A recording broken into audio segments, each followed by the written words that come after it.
Ladies and gents, this is MLs Like Teen Spirit. Today, I've got Umar with me. Umar, how are you doing? I'm very good, thank you, John. How about you? I'm really good, thanks. Umar, thank you for participating. Thank you for the support. Where are you calling from, please? I'm currently calling from the middle bit of England, which is known as Birmingham, the home of heavy metal. Yes, Umar, you squeezed it in already. Thank you for that. Well, look, I'm happy you're here as another heavy metal fan.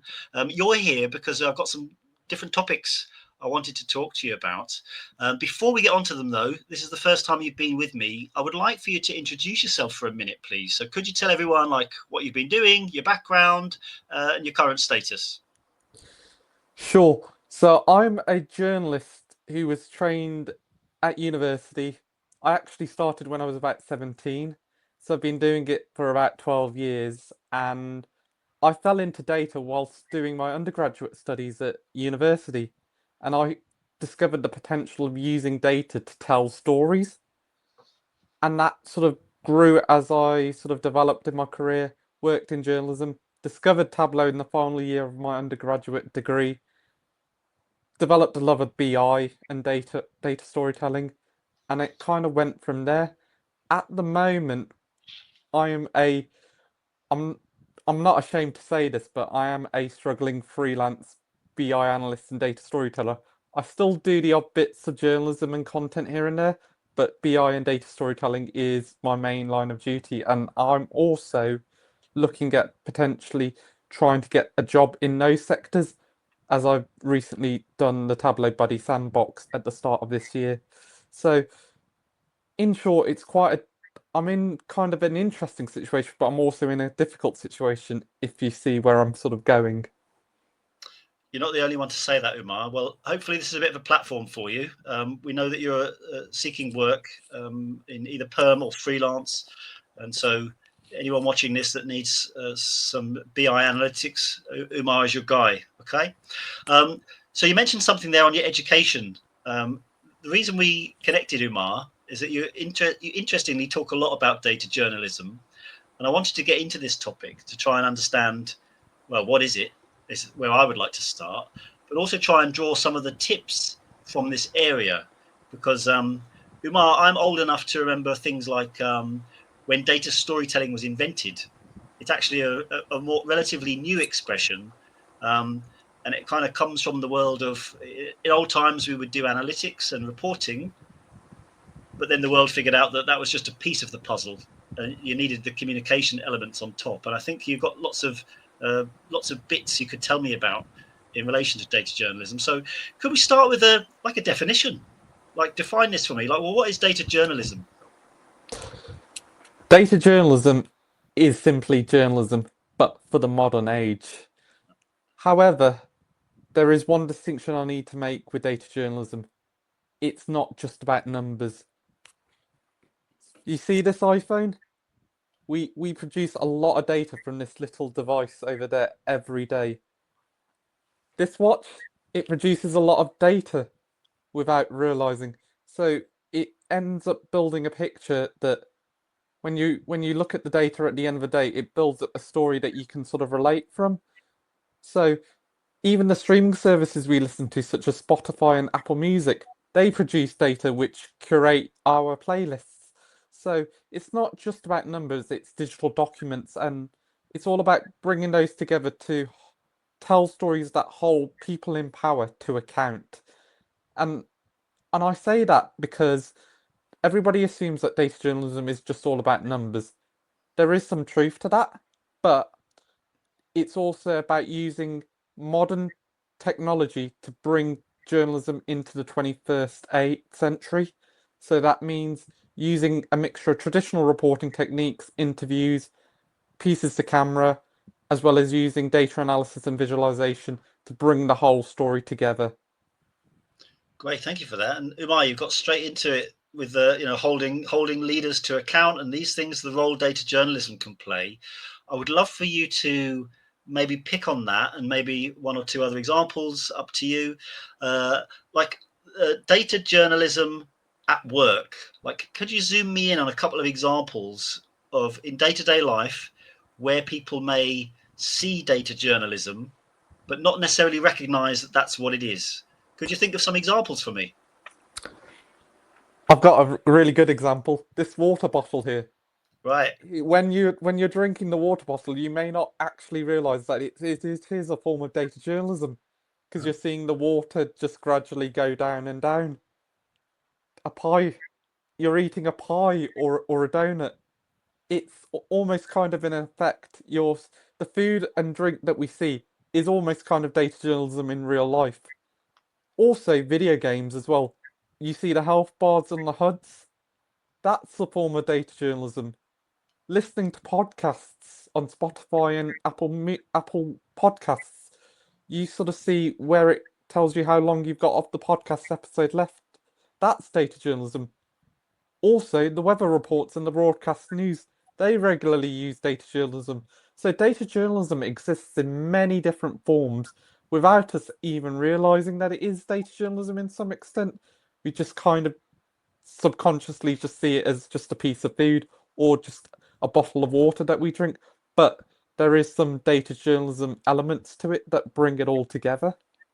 Well, that's helped me, Umar, see it straight away. So when you say the weather, I suppose there's like 10 pieces of data viz going on when a guy or the lady stands there in front of a map. There's actually like many decades worth of data viz tips going into this, where like I know it's obvious, you see some sun, you see some cloud, but there's all the different flavors of it, from showing heat to movements and different things, isn't there? So I suppose the weather's a really good one. Let me push you though. The piece about the holding leaders to account, I feel like there's a reason that you said this. So can you take us through that specific point of like data journalism to hold leaders to account, or I don't know, government to account, and these things? What were you thinking when you said that? Probably the MP's expenses scandal back in the late 2000s, early 2010s. There was a very famous piece in one national newspaper. I cannot recall it off the top of my head, but they did a really good piece using data journalism to cover the MPs that had the highest expenses and also the lowest expenses. And I think that was a really good case of data journalism holding people in power to account. And that ultimately led to various legislation changes, which meant that MPs have certain limits for expenses that they cannot go over or under. So that's a really good example of a data journalism piece put that not only changed the way that we see politics, but also created legislation and change for how we sort of see British politicians Got it. spending money. I think day to day, I think I see the BBC are quite keen on this type of thing, Umar. So I often see. I know that years ago I could even recognise the charts. So they would have had a enterprise Tableau account, and they would insert all these visuals through the BBC website. Like I'd see lots of sports ones. They're trying to show effectiveness of different players and these sorts of things. And I remember when sports journalism was just text, but there's lots more data viz starting to appear in amongst the text, really trying to explain how good Harry Kane is. Really effective goal scorer. He's always at the top of all of these visualizations. So I remember that type of stuff creeping in. Okay, well, what would you say to me if I asked you, like, what differentiates kind of data journalism to data storytelling in business? Like, what would be one or two kind of key differences? I'll probably say the main difference is with BR and analytics, you're telling stories for stakeholders. Data journalism, you're telling stories for audiences that effectively hold people to account or inform audiences on certain issues. So there are a lot of things in common in data journalism and BI, but I think the main difference is the audiences. You're presenting to two very different audiences, and that's something that has to be considered whenever you're producing any form of work, whether it's in BI, data, or journalism.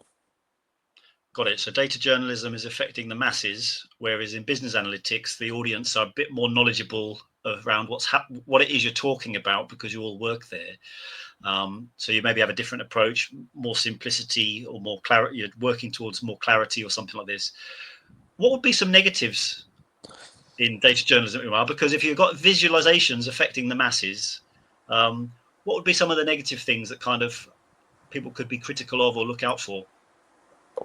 Bias is probably the big one because just like BI and data professionals, data journalists are often working with incomplete or patchy data, which can leave it open to interpretation from audiences.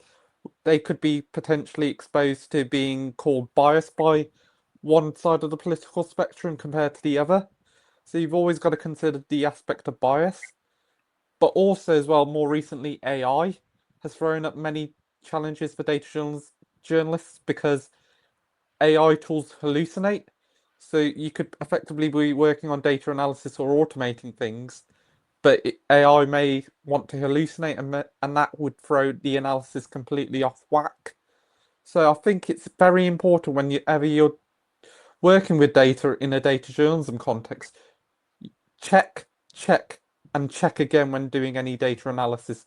Because the last thing you want to do is end up publishing the story and then realizing that your analysis is completely off. I've been there and done it many times where early on in my career I would do the analysis and I would check and check and check again thoroughly just to make sure that it was all correct, and then I would come up a cropper. So I always say, if in doubt, always check. Here's something we didn't prepare for, Umar. Do you have any funny stories of a time where you published an incorrect statistic or something hilarious? Can you think of anything? Off the top of my head, I remember on my masters on one Newsday, I published a story about, I think it was about Birmingham MP's expenses, and then I think one of the MP's communications people gave me a good stern telling off. So that was a good example of getting it completely and utterly wrong. And I think from that experience, I think that taught me a lot about the importance of making sure that you thoroughly check your analysis and also getting a second opinion from someone. Because it's very easy to do the analysis and almost kind of confirm your own bias when you're doing the analysis. But once you get a second check from somebody else, it kind of levels things out and it makes it much more easier to go from the analysis to the story phase. Yeah, well, look, we all know about MPs, Umar. So even if your analytics was a little bit off, I'm sure the sentiment of what you're saying was correct, and so on. So it sounds like you're taking us into good tips, actually. The idea of getting an extra pair of eyes on some work and these sorts of things. Could you help us wrap this by because you come the other way, so you come from data journalism to business analytics. What would be a couple of tips you could bring from your past into your future? So if one of them would be like, share your work in advance so that you have a chance of catching any typos, someone can query a data point. Is there anything else that would be like a good tip people could think about? Try and sum up your analysis in a single headline. Try to make sure that you answer your stakeholders' questions in as few sentences as possible. Make it easy for them to buy into your analysis. Don't waffle on for 5 minutes on how you got to the analysis. Sum it up in 30 seconds or less. And also, being clear and concise with your communication. What I see a lot of is overcomplicated dashboards and analysis. And the last thing a stakeholder wants to do is look at that. So what you want to do is make it easy for them to sum up your headline so that they can make a decision on what they want to do next, and also being clear and concise with your communication, because that's effectively where the decisions are going to be made, and then the stakeholders can do a debrief and then make a decision on what decisions they want to take next. All clear, Umar. So from your data journalism, it's about simplicity because you've got a mass audience who don't have much familiarity with the topic. You've brought that to business analytics of like try to simplify, remove redundancy is what I would call it in old times, of like how to say the same thing with as much removed as possible and not affect the story. I recall in prior years practicing this on training days and stuff like that. So it's a great tip. Umar, good news. You've survived your first interview with me. So thank you for sharing everything and thank you for your insights. Ladies and gents, this has been MLs Like Teen Spirit.